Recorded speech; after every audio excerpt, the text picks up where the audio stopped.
एक शासक जो सबसे ज्यादा प्रभावशाली था, एक योद्धा जो पूरी दुनिया पर राज करना चाहता था, एक कमांडर जिसकी सेना ने कभी हार नहीं मानी, एक ऐसा शख्स जो सिर्फ 32 साल की उम्र में यूरोप से लेकर एशिया तक अपनी धाक जमा चुका था। उसने फारस जैसे विशाल साम्राज्य को घुटने पर ला दिया था। सभ्यताओं के केंद्र में रहे मध्य पूर्व पर उसकी हुकूमत कायम हो गई थी। उसके बारे में भविष्यवाणी की गई थी कि एक दिन वह विश्व विजेता बनेगा। वह विश्व विजेता कहलाया भी। अपनी मौत तक वह हर उस जमीन को जीत चुका था जिसके बारे में उसके देशवासी जानते थे। महज 12 साल के शासनकाल में पश्चिम में यूनान से लेकर पूर्व में आज के पाकिस्तान तक उसने साम्राज्य विस्तार कर लिया था। वह इतना चालाक और कुशल था कि हर मोर्चे पर दुश्मनों को पीठ दिखानी पड़ती थी। 12 सालों में उसने लाखों सैनिकों का कत्ल किया। 12 सालों में उसने 12,000 मील की यात्रा तय की। उन 12 सालों में उसने वह कर दिखाया जिस पर आज भी लोगों को यकीन नहीं होता। वह अरस्तु का शागिर्द था जिसकी रणनीति आज भी दुनिया भर की सेना को राह दिखाती है। यह सभी खासियत उस व्यक्ति को महान बनाती है।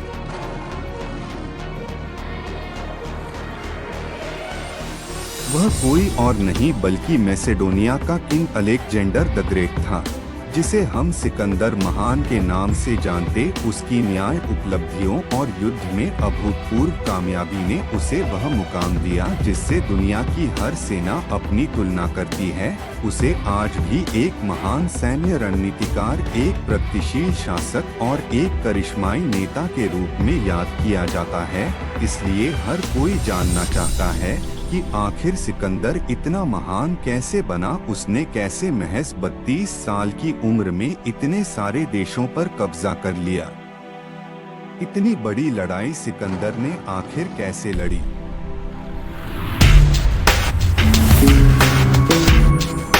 नमस्कार दोस्तों, आप देख रहे हैं हमारा खास कार्यक्रम भारत का निचोड़। आज के इस एपिसोड में हम सिकंदर के महान बनने की कहानी को जानेंगे, पश्चिम से पूरब तक की उसकी यात्रा को जानेंगे। आइए शुरू करते हैं और जानते हैं जो जीता वही सिकंदर का मुहावरा कैसे शुरू हुई।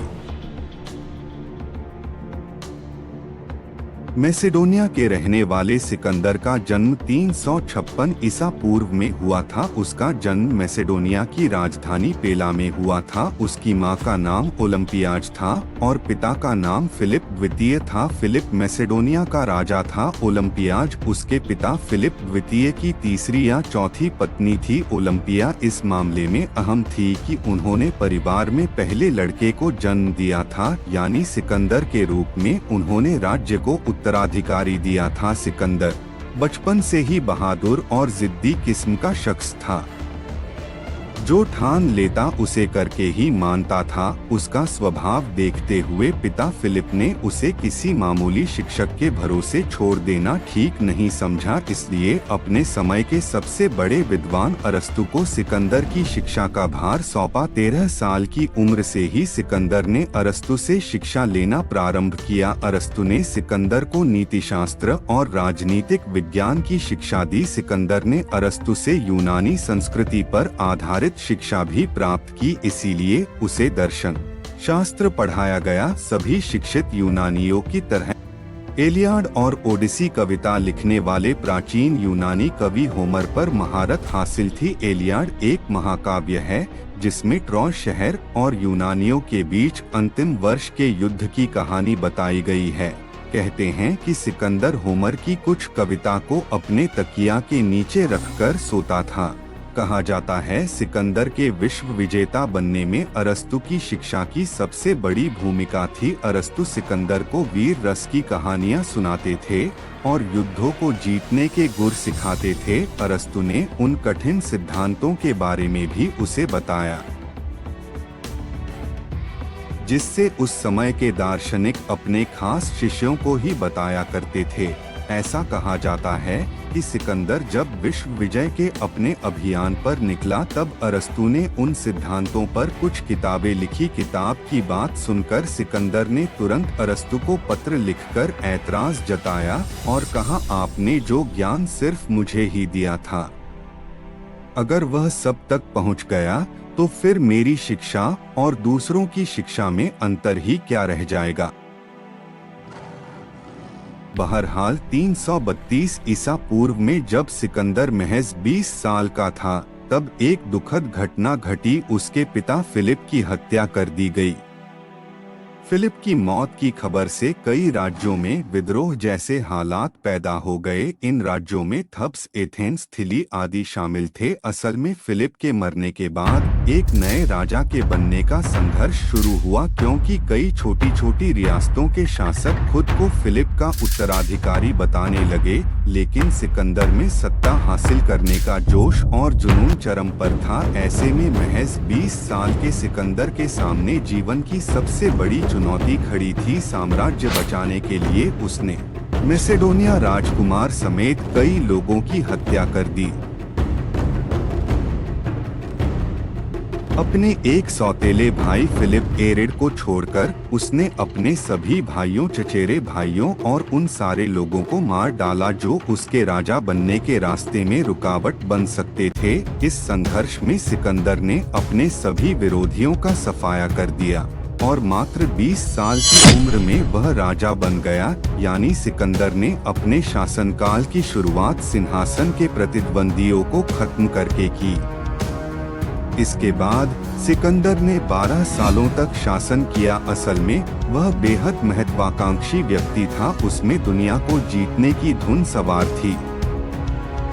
इसलिए वह सिर्फ मैसेडोनिया तक सीमित नहीं रहना चाहता था। लिहाजा 334 ईसा पूर्व में सिकंदर ने मैसेडोनिया से निकलकर दुनिया पर काबिज होने के अपने अभियान की शुरुआत कर दी। उसकी सेना में 5000 घुड़सवार और 30,000 पैदल सैनिक थे जो दुनिया को जीतने में उसके साथ कदमताल कर रहे थे। उच्च श्रेणी की पैदल सेना, घुड़सवार दस्ते, भाला चलाने वाले और तीरंदाज इस सेना का हिस्सा थे। और साथ में था सिकंदर जैसा बुद्धिमान रणनीतिकार जिसे युद्ध रणनीति में कमाल की महारत हासिल थी।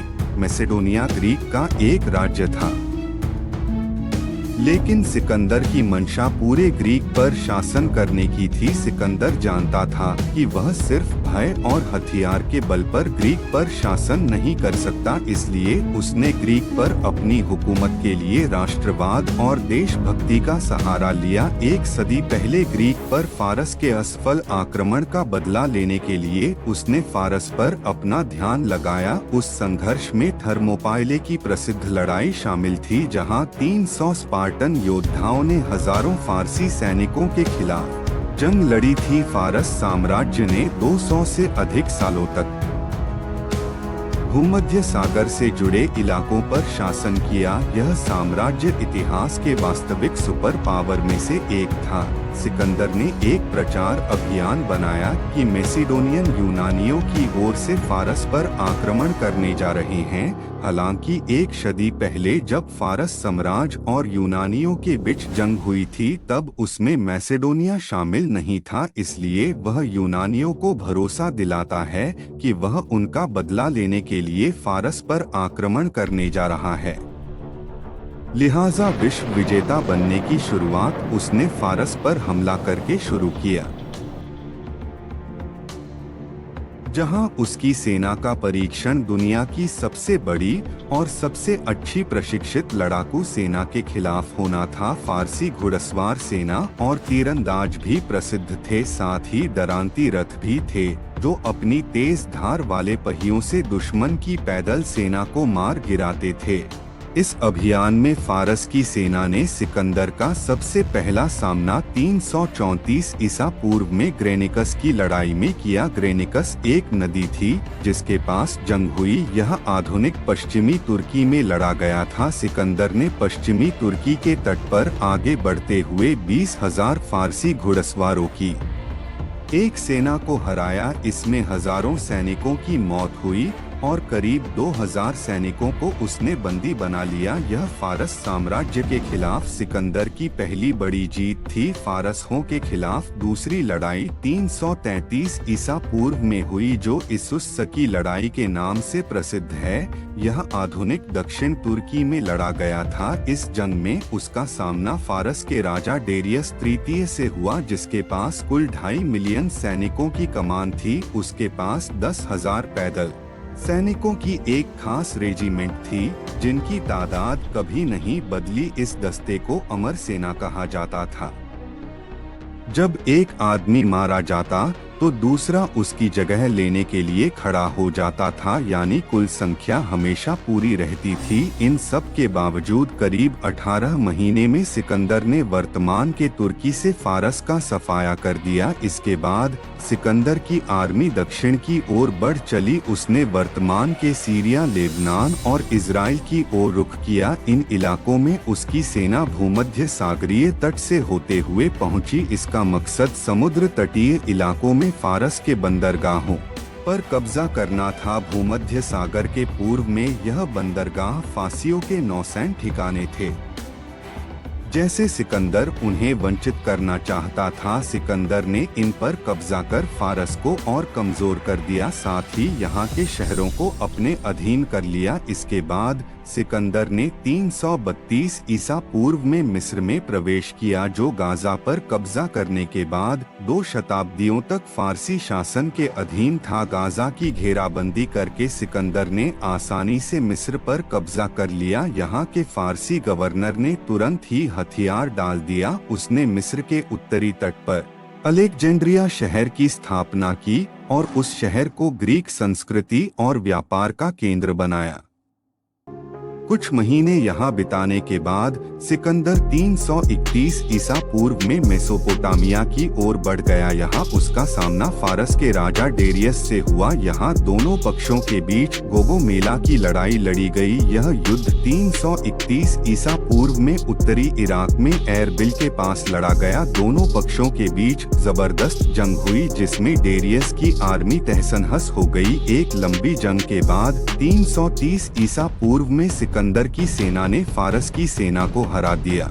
उसी समय से फारसी सेना का पतन शुरू हो गया। डेरियस की हार के बाद सिकंदर के लिए फारस की राजधानी परसेपोलिस की राह आसान हो गई। अब ग्रीक और फारस की लड़ाई का क्लाइमैक्स आ चुका था। 330 ईसा पूर्व में सिकंदर ने पैलेस ऑफ जर्सीज को जला दिया और इससे साफ हो गया कि फारस पर सिकंदर का नियंत्रण हो चुका है। फारस पर सिकंदर का साम्राज्य कायम हो चुका है।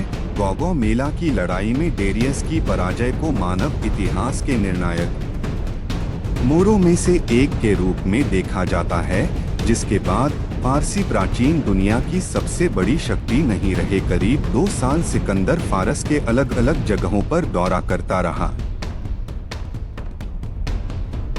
अपनी बुलंदी के इस दौर में सिकंदर का साम्राज्य पश्चिम में यूनान से लेकर पूर्व में आज के पाकिस्तान, अफगानिस्तान, ईरान, इराक और मिस्र तक फैल चुका था। क्योंकि मौजूदा अफगानिस्तान भी फारसी साम्राज्य का ही हिस्सा था, इसलिए अफगानिस्तान के उत्तर में अमु दरिया क्षेत्र में स्थित बैक्ट्रिया में एक लंबे अभियान के बाद वह हिंदू कुश को पार कर काबुल घाटी में दाखिल हुआ। उसने जब भारत की ओर कूच किया तब वह सबसे पहले सिंधु नदी के तट पर पहुंचा। हालांकि उससे पहले 326 ईसा पूर्व में उसने भारत के नजदीकी शहरों के राजाओं को संदेश भिजवाया और कहा कि वे लोग सिकंदर का नियंत्रण स्वीकार कर ले। सिकंदर ने जिन राजाओं को संदेश भिजवाया वे या तो बेहद कमजोर थे या फिर सिकंदर की सेना इतनी विशाल थी कि उससे लड़ने की हिम्मत कोई जुटा नहीं सका। इसलिए ईरान से आगे जैसे ही सिकंदर काबुल पहुंचा, इन राजाओं ने उससे मिलना शुरू कर दिया। इन राजाओं में तक्षशिला के राजकुमार आम्भी भी थे। सिकंदर ने जैसे ही सिंधु नदी की ओर रुख किया, तक्षशिला ने सिकंदर के लिए भारत के द्वार खोल दिए।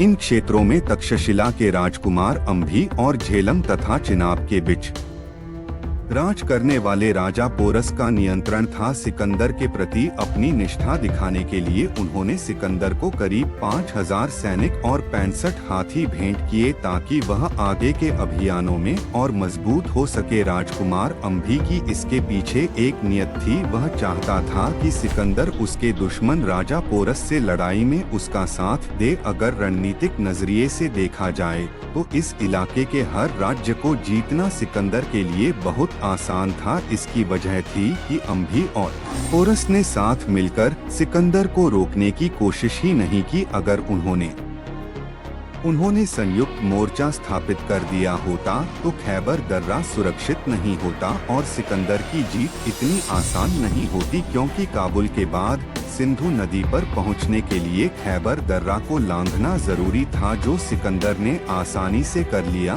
लेकिन सिकंदर ने जैसे ही आक्रमण किया, अभी ने तुरंत आत्मसमर्पण कर दिया।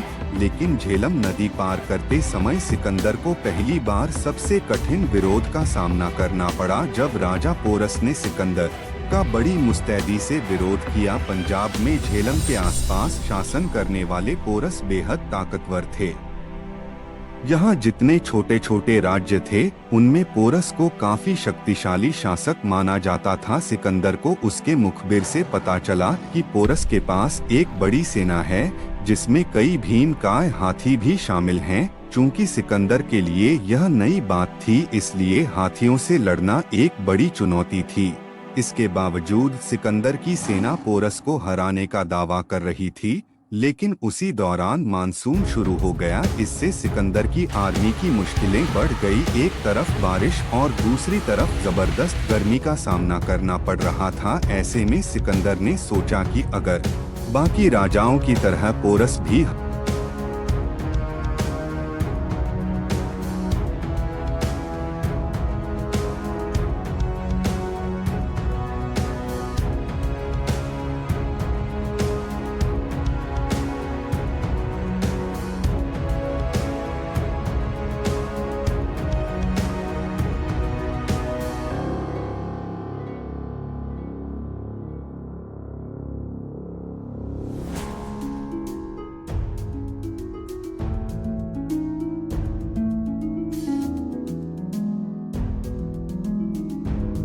यह लड़ाई झेलम नदी के किनारे पंजाब में जलालपुर में हुई। मानसून के कारण जब वहां तेज आंधी और तूफान आया तो इसका फायदा उठाते हुए सिकंदर ने अपनी सेना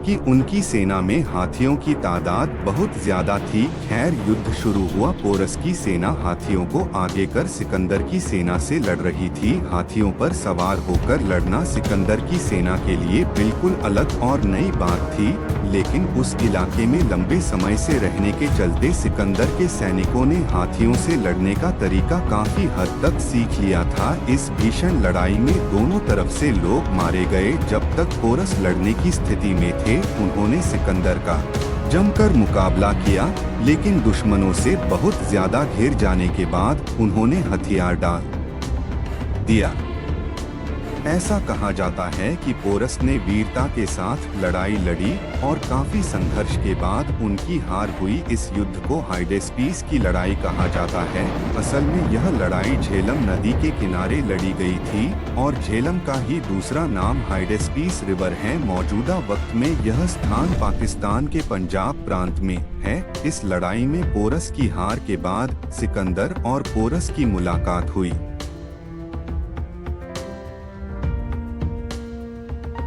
सिकंदर के जीवनीकार फिलिप फ्रीमैन अपनी किताब एलेक्जेंडर द ग्रेट में लिखते हैं, जब दोनों राजा मिले तो पोरस के हाथी ने घायल होते हुए भी घुटनों के बल बैठकर उन्हें नीचे उतरने में मदद की। सिकंदर पोरस के 6 फीट ऊंचे डील डॉल को देखकर बहुत प्रभावित हुआ। बंदी बनाने के बाद सिकंदर ने पोरस पूछा कि उनके साथ किस तरह का सलूक किया जाए। पोरस ने तुरंत जवाब दिया, जो एक राजा दूसरे राजा के साथ करता है। सिकंदर पोरस के इस जवाब से बहुत प्रभावित हुआ। उसने पोरस को उससे जीती हुई जमीनें लौटा दी।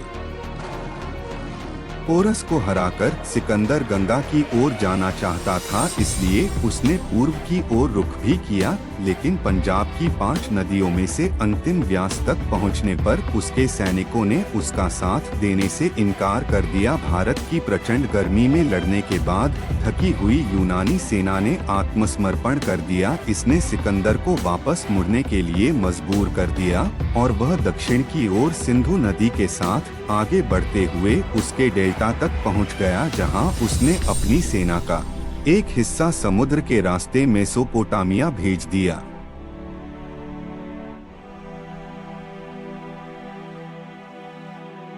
दूसरे हिस्से को मकरान तट के साथ जमीन के रास्ते ले गया। वापसी के दौरान 323 ईसा पूर्व में बगदाद के दक्षिण शहर बेबीलोन में उसकी मृत्यु हो गई। तब उसकी उम्र महज 32 साल थी। कुछ इतिहासकारों का मानना है कि उसकी मौत का कारण उसके जख्मों में होने वाला इन्फेक्शन था और कुछ का मानना है कि उसकी मृत्यु मलेरिया की वजह से हुई। अगर देखा जाए तो भारत पर सिकंदर के आक्रमण के कई प्रभाव पड़े। इसमें सबसे अहम प्रभाव पड़ा कि प्राचीन यूरोप और प्राचीन भारत पहली बार एक दूसरे के संपर्क में आए। इससे भारत और यूनान के बीच कई क्षेत्रों में संपर्क स्थापित हुआ। यूनानी दुनिया और भारतीय उपमहाद्वीप के बीच भूमि मार्ग खुल गए। ऐसा कहा जाता है कि सिकंदर ने अपने अभियानों के दौरान भारत और यूरोप के बीच संचार की कई लाइनें खोल दी। नतीजतन भारत और पश्चिम के बीच स्थलीय व्यापार और समुद्री वाणिज्य विकसित होने लगा। सिकंदर का भारत पर आक्रमण राजनीतिक सबक और राजनीतिक परिणाम भी लेकर आया। उत्तर पश्चिम भारत छोटे छोटे राज्यों और जनजातीय इकाइयों में बटा हुआ था। सिंधु घाटी में मैसेडोनिया सैनिकों की मौजूदगी उन राज्यों की राजनीतिक एकता की कमी की गवाही दे रही थी, जिन्हें विदेशी हमलावरों के हाथों बुरी तरह नुकसान उठाना पड़ा था। ऐसे में उनके बीच एकता की स्थापना समय की मांग बन गई। लिहाजा भारत की छोटी छोटी रियासतें समाप्त हो गई। इन राज्यों में राजनीतिक एकीकरण को प्रोत्साहन मिला और छोटे राज्य बड़े राज्यों में विलीन हो गए। जब सिकंदर के इतिहास की बात होती है तो अक्सर ही चंद्रगुप्त सिकंदर विवाद भी सामने आता है। इतिहास के पन्नों पर नजर डालें तो पता चलता है कि चंद्रगुप्त मौर्य और सिकंदर दोनों की अपनी खूबियां थी और दोनों राजा अपनी तरह से महान थे। 326 ईसा पूर्व में पश्चिमोत्तर सीमा पर जब पोरस के साथ सिकंदर की जंग हुई, तब चंद्रगुप्त मौर्य महज 14 वर्ष के थे, जबकि सिकंदर 30 वर्ष का। सिकंदर ने जिस वक्त भारत पर हमला किया उस दौरान घनानंद मगध साम्राज्य का शासक था। हालांकि सिकंदर पोरस को हराकर मगध साम्राज्य की तरफ कदम बढ़ा रहा था, मगर उसकी सेना ने उसका विरोध किया और वह वापस लौट गया। इतिहासकारों का अनुमान है कि चंद्रगुप्त 324 से 313 ईसा पूर्व तक सत्ता में रहे। कई इतिहासकार यह भी मानते हैं कि वह 321 ईसा पूर्व में सिंहासन पर बैठे। दूसरी तरफ भारत से वापस जाने के बाद 323 ईसा पूर्व के दौरान सिकंदर की मौत हो गई। यानी जब चंद्रगुप्त मौर्य सिंहासन पर बैठे तो सिकंदर भारत से लौटकर जा चुका था। इससे यह पता चलता है कि जिस समय सिकंदर की मृत्यु हुई उसी के आसपास चंद्रगुप्त मौर्य सत्ता में आए। यह तथ्य इस बात के प्रमाण हैं कि सिकंदर और चंद्रगुप्त मौर्य के बीच जंग नहीं हुई। हाँ, इसके प्रमाण जरूर मिलते हैं कि जब चंद्रगुप्त ने गद्दी संभाली तब उसने सिकंदर के अधीन किए गए इलाकों को मुक्त कराने का अभियान छेड़ा। उधर सेल्यूकस भी अपने साम्राज्य विस्तार में लगा था। इसी क्रम में दोनों का सिंधु घाटी में आमना सामना हुआ। चंद्रगुप्त सिकंदर द्वारा जीते इलाकों पर कब्जा कर लेते हैं और इस तरह सेल्यूकस की हार हो जाती है। चूंकि सेल्यूकस सिकंदर का सेनापति था, इसलिए इस लड़ाई को चंद्रगुप्त और सिकंदर की जंग के तौर पर पेश किया जाता है। बहरहाल महज 32 साल की उम्र में इतना विशाल साम्राज्य कायम कर लेना यह बताता है कि सिकंदर निहायत ही बुद्धिमान और कुशल रणनीतिकार था। यही वजह है कि दुनिया में कहीं भी सैन्य रणनीति का जिक्र हो तो सिकंदर का नाम जरूर लिया जाता है। जब तक इतिहास पढ़ाया जाता रहेगा, जब जब जंग की बात होगी, लोगों की जुबान पर सिकंदर का नाम यूं ही तैरता रहेगा। तो आज के इस एपिसोड में फिलहाल इतना ही। आपको यह कार्यक्रम कैसा लगा जरूर हमें कमेंट बॉक्स में बताइएगा।